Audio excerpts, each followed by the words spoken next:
Hi friends, நாம் இன்னைக்கு ஒரு இன்ட்ரெஸ்டிங்கான நாகர்கோவில் ஸ்பெஷல் புளிக்கறி தான் செய்ய போகிறோம். இது ரொம்ப 10 மினிட்ஸில் குவிக்காக செஞ்சிடலாம். நாகர்கோவிலில் ஒவ்வொரு வீட்லேயும் இந்த குழம்பு அடிக்கடி செய்வாங்க. நீங்களும் இந்த ரெசிபியை பார்த்துட்டு செஞ்சீங்கன்னா டெஃபினட்டாக அடிக்கடி செய்வீங்க.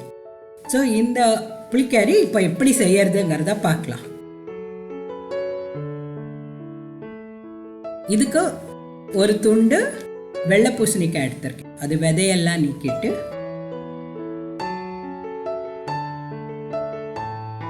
தோலையும் எடுத்துட்டு நல்ல ஒரு பெரிய பெரிய துண்டா நறுக்கி வச்சுக்கலாம்.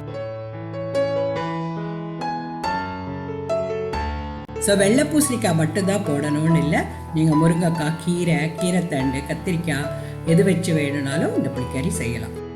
அப்படி காய் ஒன்றும் இல்லைன்னாலும் சாம்பார் வெங்காயம் பொடியாக நறுக்கிட்டு அதை வச்சு கூட இந்த புளிக்கறி ரொம்ப டேஸ்டியாக செய்யலாம்.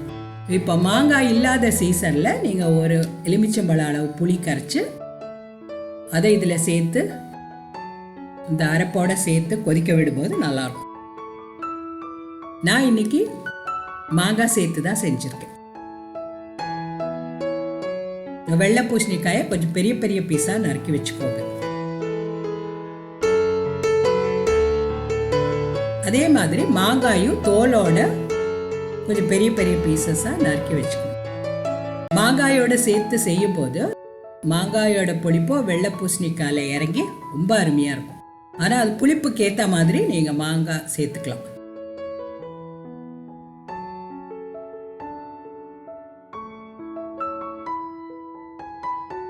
ஸோ முதல்ல வெள்ளை பூசணிக்காயை ஒரு கப் தண்ணி ஊற்றி நம்ம வேக விடணும்.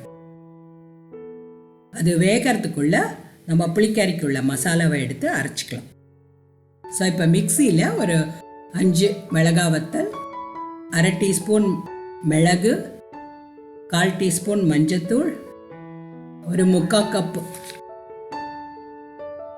தேங்காய் எல்லாம் சேர்த்து அதுக்கு கூட ஒரு 10 சாம்பார் உள்ளியும் சேர்த்துக்கணும். ஒரு நைஸ் பேஸ்டாக அரைச்சிக்கணும்.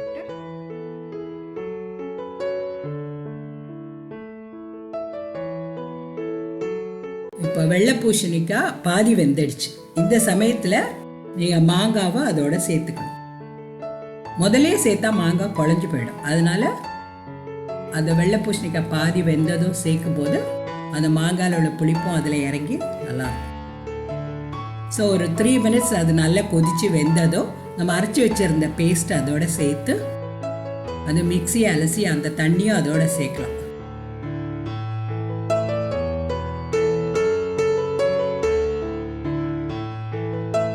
சில பேர் கொஞ்சம் தண்ணியாக வைப்பாங்க புளிக்கறி, இல்லை சில பேருக்கு கொஞ்சம் திக்காக இருந்தால் பிடிக்கும்.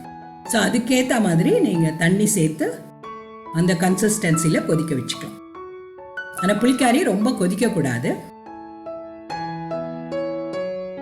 அரைச்ச பேஸ்ட்டும் தேவைப்பட்ட உப்பும் சேர்த்துக்கலாம். இப்போ நீங்கள் புளி உப்பெல்லாம் சரியாக இருக்கா பார்க்கலாம்.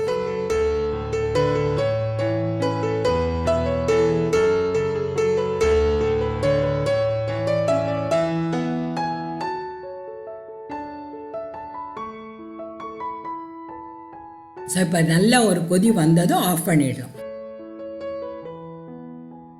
அதை இறக்கி வச்சுட்டு புளிக்கறிக்கு தாளிக்கிறத பார்க்கலாம். இதுக்கு தாளிப்பும் ரொம்ப அருமையாக இருக்கும். தாளிப்பு சேர்க்கும் போதும் புளிக்கறி ரொம்ப அருமையாக இருக்கும். ஸோ இதுக்கு ஒரு தாளிப்பு கரண்டியில் ஒரு டீஸ்பூன் தேங்காய் எண்ணெய் சேர்த்துருக்கேன். நீங்கள் உங்களுக்கு விருப்பமான வெஜிடபிள் ஆயில் சேர்த்துக்கலாம். 1 டீஸ்பூன் கடுகு, 1 டீஸ்பூன் வெந்தயம்,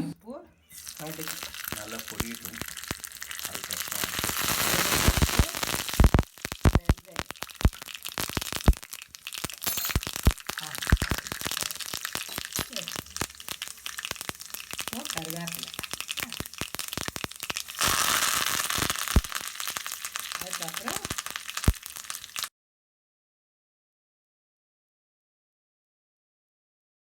கடுகும் வெந்தயமும் பொரிஞ்சதும் கருவேப்பிலையும் சேர்த்துட்டு ஒரு 5-6 உள்ளி பொடியாக நறுக்கினதும் சேர்த்து நல்லா வதக்கணும்.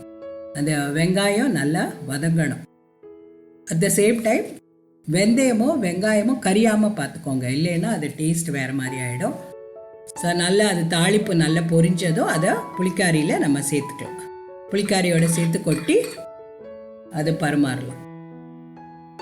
ஸோ இது சூடு சாதத்துக்கு கூட வாழைக்காய் பொரியல் ஒரு உருளைக்கிழங்கு பொரியல், இல்லை நீங்கள் நான்வெஜ் சாப்பிட்றதா இருந்தால் ஃபிஷ் ஃப்ரை கூட ரொம்ப அருமையாக இருக்கும். டெஃபினட்டாக நீங்கள் இதை செஞ்சு பார்த்துட்டு உங்கள் கமெண்ட்ஸ் எனக்கு எழுதுங்க. அண்ட் கமலோஸ் கிச்சனுக்கு சப்ஸ்கிரைப் பண்ணுங்கள். தேங்க்யூ.